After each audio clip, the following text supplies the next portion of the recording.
Jason Spangler back with another unboxing. This one's kind of fun because the gentleman who I bought this from specifically sent me an email later asking, hey, are you going to film an unboxing video of this?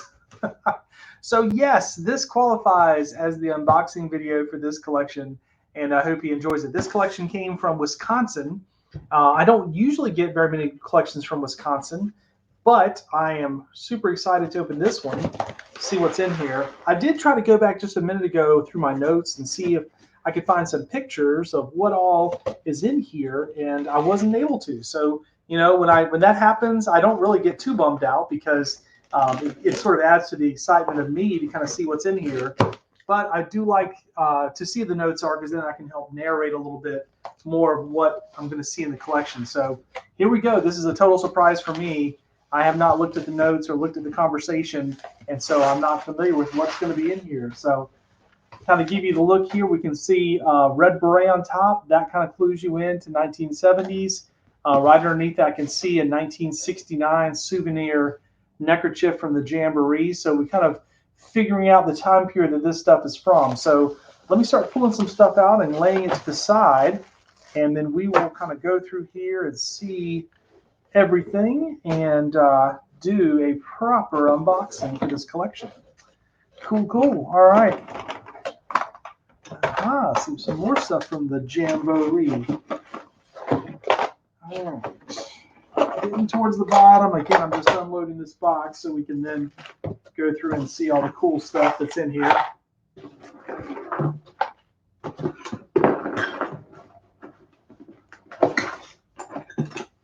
All right, set this box down. So just kind of working my way from my left to right. A couple of things here. Let's see what this guy's little bag here for. Obviously, you know, I said it's a Wisconsin collection, so I don't know what that is specifically, but a little tote sack. Then we have a Brotherhood sash for Order of the Arrow. Now, we already saw the 1969 souvenir neckerchief poking out. So that matches this guy, which is a belt loop set, commemorative belt loop set they sold at the 69 Jamboree. You can see starting here, going from 37, 69 is the final one in the box. So that's easy to pick out what that is. Then in here, we also have some other belt buckles. These are Chicago Area Council. So I said this is a Wisconsin collection. It came to me from Wisconsin, but I could be wrong. Maybe the guy actually did his scouting in Chicago, because here's 3 different belt buckles from Chicago, and I'm guessing this one wrapped up might be the same. Yep, also from Chicago. So that is interesting. Then a couple of skill awards. You know, skill awards come around, I believe, 1972 when the new advancement program came out, and so he might have been right around that sort of crossover time. Little box of pins here. Well, that's kind of cool. I'm pretty sure that is a pin for a professional scout with the red. I could be wrong, but I think the red filled in there. I don't know. I don't know if this camera really let me zoom in super good. That's actually not too bad, guys. You can see that. Then here's a tie clip from Owassipi, so definitely Chicago. Another sign that this is a Chicago collection in here, and a couple of other buttons, some old scout buttons and stuff like that. So set that over to the side. We looked at this guy. What's in here? Okay, I've seen these before. This is an OA neckerchief slide, kind of a plastic slide. And then this little bag here has some membership cards and also some leathers. This Philmont leather I have seen a lot of. To me, this is an older leather. I know I got this, another one of these I got from a collection from the guy who went early 50s. So I don't know that that is of this time period, but you know, as we've seen in some of these other unboxing videos, you sometimes have a mixing of generations in here. So I do like to grab the cards out because then that helps pin down exact dates. We've already seen here 1969. Aha! Okay.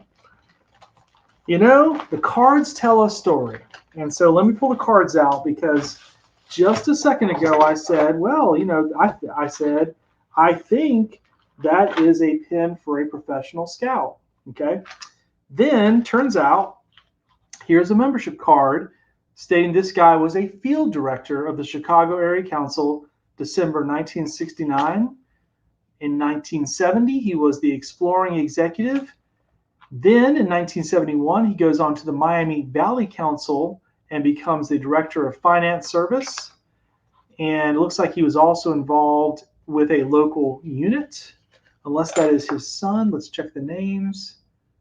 Same name. It's not sure if that's the son that was. No, it would have been him, because assistant cub master, that would have been an adult position. Exploring executive in Chicago as well. So yes, what we found here is we got a professional scout who was involved in these areas. And it looks like here, the last card that I see, I don't know if this is when he left or not, but the last card in the pile is December 1975, Director of Field Service, Miami Valley Council. There are some more cards here. Here's his card as a professional scout. Field Director, District Scout Executive, Assistant Scout Executive, all right, Miami Valley Council in Dayton, Ohio. Director of Finance. He was at the 1964 Jamboree. And man, I tell you, these cards do tell the story, don't they? 1966. He was a DE in Chicago in the 60s. So very cool, very cool. Glad I went through the cards, and it all makes sense, you know. Now this one's kind of heavy. Let's see what this is. So we saw he was a cub master, and so perhaps he, got involved when his son. I'm just making this up, but it, sort of makes sense. If you're an adult, you would have had a son who would have been a Cub Scout, and he would have been the assistant cub master. And then here's this, Weeblos pins and stuff that all kind of goes with that. Let's see with some other buttons and stuff here. This is kind of cool. 1962 National Explorer Conference in Iowa. It's like a nice little ribbon there. And then here's another one, McCormick. This is like a trail medal, it looks like. Another trail medal, another trail medal. And then this is the Youth Catholic Religious Award. Aldater, I'm probably going to mispronounce that. But so that kind of puts two and two together that, paint the story. He was grew up Catholic, or at least his son. If his son earned that, that would have been part of the story there. This set of coins we've seen before. This is a souvenir set of coins sold at one of the jamborees. Now there is a flag in here, and I'm very curious to get to the flag, so we'll get to that next.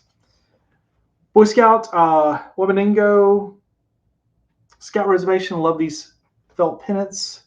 Let's see what this flag is. Oh, interesting. Okay, there's got to be a story here. If you look at this style of flag, I think this is more of a nautical flag, in where it's very, very sort of horizontal and very rectangular shaped, and it has what is that? I guess a pot with a label or something. I'm not quite sure exactly what that is, other than I wonder if there's some connection there to being on some sort of staff and cooking and stuff. Here's another flag. Let's check this one out. I wonder if any of these are from the Jamboree. Parala Amistad. I'm gonna have to Google that and see what that says.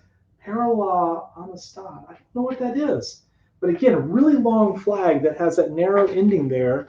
That's pretty unusual. And this guy, now this has some writing on it, so aha. 1964 Camp Royal, and we see that exact same logo. So this might have been something, maybe this guy was really into cooking, and that's why he had that other flag that he would kind of fly when he was cooking. I don't know, I'm kind of making this up. But here's a nice garrison cap, and of course, if you're going to be around in the 1970s, you had to have your Boy Scout beret. Let's see, this is a taller grove build. This is, I've seen these in collections. I confess I don't really know what they are, other than just kind of a decorative piece that I think you wore on your epaulets or something. And this is just a piece of fabric. I'm not sure what that guy is. We saw earlier these 69 Jamboree neckerchiefs. These are the souvenir ones, unless he stuck two in there. Oh, there's two in there. There's another one sort of stuck down in there. Let's see if I can pull this out. Here we go. Youth Action, Miami Valley Council. So we know he's a professional scout during that time. And then 69 Jamboree. And then we have here a Philmont map. See those in collections. Now this is the oldest thing I've seen in the collection so far. This is a cool piece. This is the neckerchief for the 59 World Jamboree in the Philippines. And so I haven't seen anything that old. I don't know. Could he have gone to that as a youth and then become a professional scout in the 60s? It's possible. I mean, I really am just sort of making this stuff up, but you start looking at the date on things and maybe it works. So these are some other neckerchiefs, camp neckerchiefs, Wyoming, Colorado, Longs Peak. Let's see here, another 69 Jamboree. And then this is a camp staff neckerchief, it looks like. 1961. I can't pronounce that one there, camp staff. And this is a handmade neckerchief.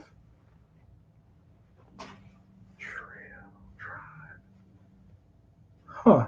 I don't know. It's a sort of a chain-stitched neckerchief.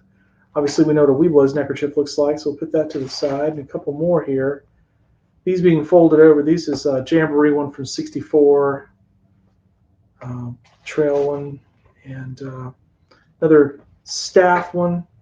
These are folded. So this is the one I keep seeing. Let me try to pronounce this so I keep messing it up. Ingawanas, Camp Ingawanas. So I don't know if that was in Miami Valley Council that he served in, or most likely, because in Chicago, I believe it would have been, we're seeing the staff neckerchiefs here. I believe it would have been Owasippi. And then Region 4, this is definitely, the Ohio piece. So that's definitely when he was in that one there. So altogether, that is the collection. So an interesting collection from a professional scout. It's neat to read the cards and kind of follow the trajectory of his service. You can see that, if you're a professional scout, you definitely sort of function more on the regional level. That would be something you would have a neckerchief for. And then going to these jamborees and doing stuff. So anyways, I hope you enjoyed this. I love kind of piecing these collections together. What I'll do with this stuff now is kind of get it sorted out. We have a little bit of Chicago stuff, a little bit of stuff from Ohio, and then try to see about recycling it back into the hands of scouts and collectors. All right, sometimes this happens where I kind of goof up. I did an unboxing video a few minutes ago of a collection and discovered that this was from a guy who was a professional scout. Turns out there were 2 boxes, and I did not realize that. So this is actually the second box of that collection. So what I'll probably try to do is splice these 2 videos together so that it all makes sense. So I apologize that this will be quite disjointed. So let me cut into this box, and we will finish looking and seeing what this professional scouter who was in Chicago and then moved down to Region 4 and Miami Valley Council and Ohio. We'll see what all he had. Just in case you were wondering, I've already settled up with this family and everything's paid for. But I mentioned when I filmed the video earlier that he asked about a an unboxing video, so I want to make sure that I got that in here. So all right. Let's see what this is going to look like. Okay. Whoa. Okay. Lots of wrapping paper, bubble wrap, and we see lots of patches. What? Oh man, there is a briefcase under here. Whoa. All right, I don't want this to all flop out, but I really want to kind of get to the briefcase. So let me just pull this out. Jamboree reproduction set in the little plastic frame. So I've seen that guy. I'm going to set him down. Let me get out this. I think if I remember right, this briefcase has a bunch of neckerchief slides in it. So let me just kind of get this out. I think that's what's in here. Oh my God, it's so heavy. I promise I will pull this box back up in a minute because I know you want to see the patches. But I saw this, and sort of, you remember the pictures, and so now it's kind of coming back. And I think this is kind of like a display case with neckerchiefs in it. I think that's what's in here. And so let me kind of pop this open, and we'll see if my memory is correct. And I hope I'm not doing it upside down. I don't think I am. All right. So, was this the collection and this was how it was displayed? I mean, it definitely looks that way. And that would make sense if this guy was a professional scout. Uh-oh. There's a piece of a slide here. That's not good. But I do have super glue. And if I find... Oh, there it is right there. This 1962. I will super glue that puppy right on there. Look at this right here. Super glue. So I will super glue that back on and get that back where it belongs. But this is a cool ceramic neckerchief slide collection. There are some Neil slides here that I can see, along with some other ones that are not. That is pretty interesting. So this is some beautiful stuff here. You even have a metal slide from that same camp that we saw, which I'm thinking. Now see, I said that as soon as I like make an assumption, Camp Incaguanas, Wapasenac Area Council. So not Miami Valley. Every time I sort of start saying something, I get it all goofed up. Then here we have a bunch more slides, which I think, yep, in the video you can see this. So he's put down some wrapping paper here. I'll just move this out so you can kind of see everything. Look at that. It's all lined up like for display. And I wonder, I don't know. I may have to reach back out and ask the guy if this was something where this was made for this purpose. I don't think it would have been. Obviously, this is all homemade where someone just punched holes in it in order to mount the slides. And then these slides here, like this one is there's a plastic slide here with like a little, double face guy. And then there's some leather ones. And then here's some really cool ones from Region 4. That's a neat metal slide. There's several of those. And that's a normal slide, Scoutorama. I've seen some of these before. This just says it's from Mexico, so that's not even really a neckerchief slide. This one I have seen before. I don't know if this is a pattern and somebody just cut that or not. I'm just not sure, but this is a very, very cool display with lots of cool things. And again, I'm going to go back and super glue in this one. I'm going to set this little piece right on my counter here next to my super glue. So I'm going to do that. You stay over there. All right, let's take a look, see what else we got.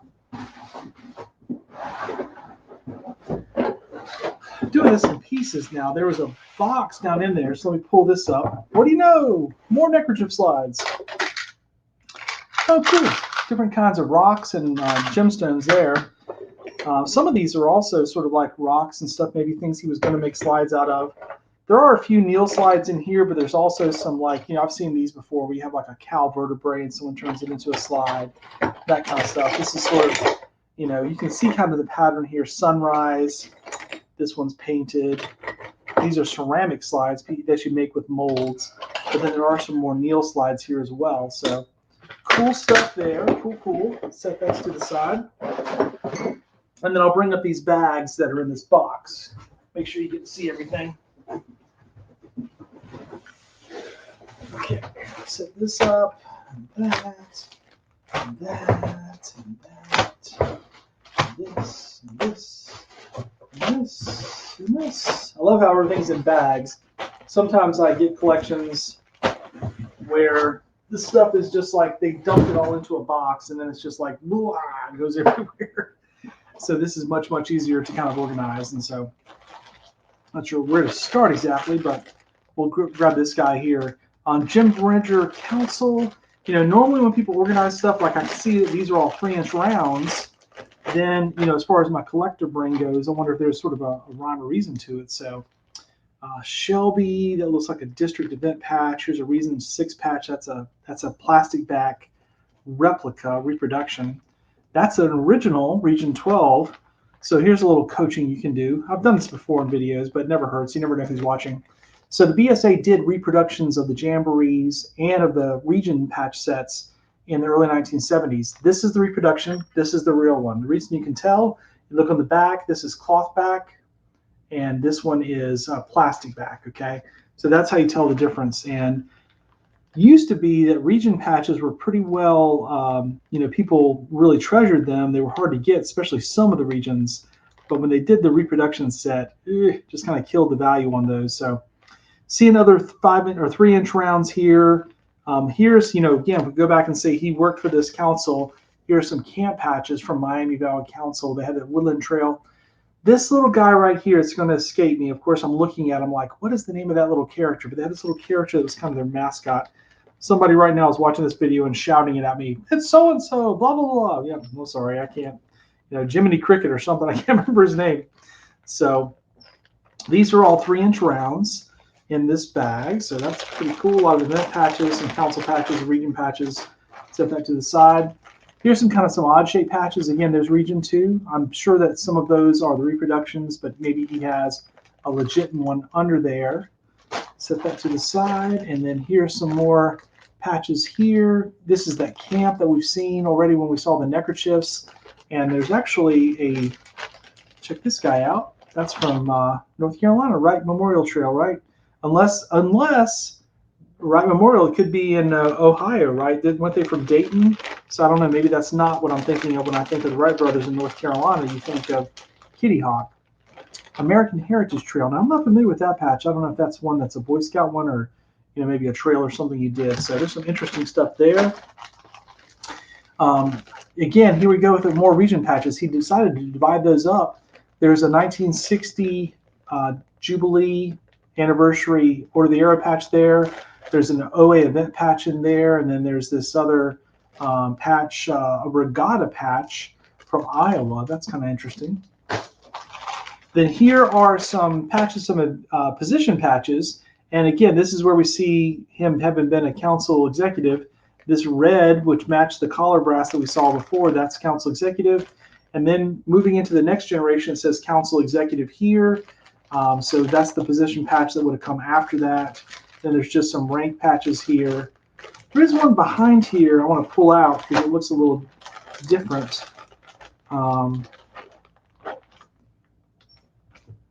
What is this guy?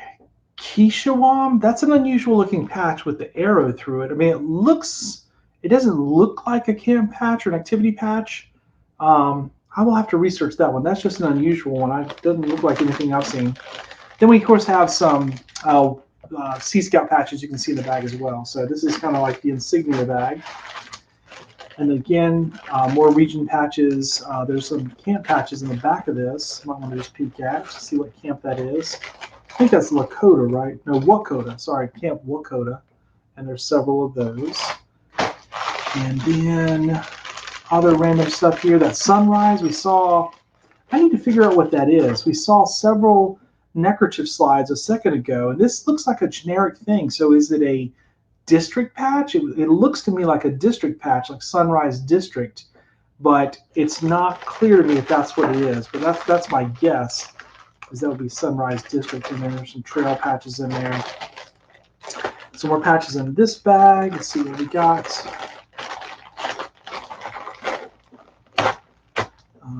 Commissioner Service. This is a couple of non-scout patches here. Maybe that's what this is, because there's like a military patch in here as well. So he might have organized that a little bit. But then there's a sword patch. Project Amigo. Interesting. We saw that pennant earlier that had Spanish language on it. Maybe that's connected to that somehow. Great Western Council. And then I've seen these before. I think the Moritz Patch Company put these out. These are like really pretty looking felt patches. So check that out. Got some Camperian stuff here, arena. This would have been like for a scout event. This would have been someone who was a judge and they would have worn an armband, that kind of deal. Scoutorama, Miami Valley Council, no surprise he would have extras of that event patch if he was the professional, and that's also Dayton as well. And here's some Region 4 patches. These are all the real ones, which makes sense because he would have been legit in that Region 4 area and would have had the opportunity to buy extras as a professional. Then here's some Jamboree stuff. Some of this is, again, the reproduction stuff of the plastic back, but that 64 Jamboree Neckerchief is the real deal. And then some merit badges here. This is a mixture. There's a couple in here from the 1950s, these cut-edge khakis, but then also some rolled-edge khakis that are from the 60s, and then some that are more modern to that, probably. And we only got plastic backs, so they're a little more modern. And I can see you kind of see the pattern of how I arranged this. So we have all of these like strips. A bunch of these are recruiter strips, but there's also the uniform strips like the Explorer, and then we also see some little staff segments and stuff, even down to like knots, like that one for Scouter's Key.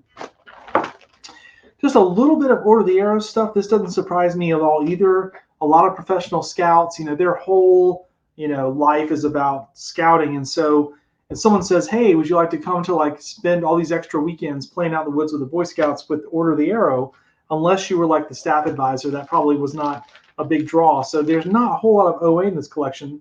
There's a couple of nice looking flaps. That one from Waukesha, St. Louis Area Council. This is not an OA flap. That's just a patch that normally would have had little segments going around it. And then this one, I don't think is from this area. I want to say that's California, but I could be wrong. But I want to say that that's Stanford Olajado Lodge is out in California. And then here's his Miami Valley Council. Now, this might be something for me to research a little bit, because if he went to this council, which I know he did in the early 1970s, that's exactly when council strips were first introduced by the Boy Scouts of America. Before then, most councils were using red and white strips, which we really haven't seen much of in this collection. But this is a very unusual sized strip. And so my guess is this might have been like their first generation of council strip. And that's why he has so many of them. Some of them are worn, so they came off his shirts. So that's another one I'll try to research and figure out a little bit more about. Then a couple of older patches here. You know, I'm always interested in old vintage stuff. So this camp with the CM on it, it's a little felt patch. And then this one here with an LD, again, felt patch. Whew, got a work cut out to do to research and figure out what these are. But I love kind of the treasure hunt, if you will, the mystery of going and finding these things. Then again, military patches, we've seen some of those already get sprinkled in the collection. That's not uncommon. So many scouters were in the military and then got out and had some connection there. So Miami Valley Council, you know, 1969, 10th anniversary. That's probably right around when he went there. Old U.S. mail patch.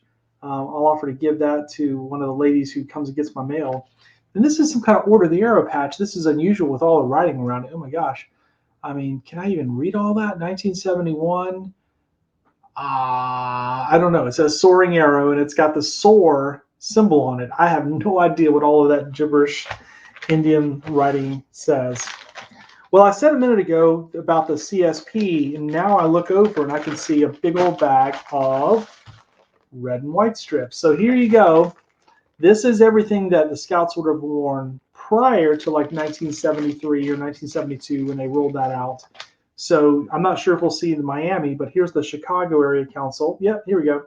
And this is the Miami Valley Council. So this is what would have happened is this patch was previous to this, and this is the shoulder strip patch from that council. And so he's got several of them here. You know, he would have worn these on uniforms, and obviously this was the other one that got me, this Wappasonic Area Council, because when I saw that camp, for some reason I didn't see in the cards, I only saw Chicago and Miami Valley, so I didn't see this council represented in any of the cards. So that kind of, you know, got me there when I was trying to tell my story earlier. But then again, we see lots of these patches, which makes sense because as a professional, he would have had to wear those on his uniform. Again, more military patches. A military patch, that green one right there behind here, and this is Region 5. And the last bag, this is a bag just simply with some rounds and activity patches in it. Camporee, Baden-Powell, Jubilee, 1960, different camporees and stuff. So, whew, I think that is it. So again, I apologize. This is a long video, and if you pair it up with the video I did prior, it's a long video. But the gentleman did want me to film an unboxing. I think maybe he, you know, reminiscing a little bit or just kind of getting my impression of the collection. So I think it's very cool to get a collection from someone who was a professional scout. You can see the different times and areas that he was in, and just love getting collections like this where there's a lot of stuff to sort out and obviously research. I need to figure out what some of these things are so I could get them back into the hands of new collectors. Jason Spangler, the SanteeSwapper. I already said it once in this video, but here we go. ScoutPatchCollectors.com. Go to my website. I appreciate it very much. Thank you, guys.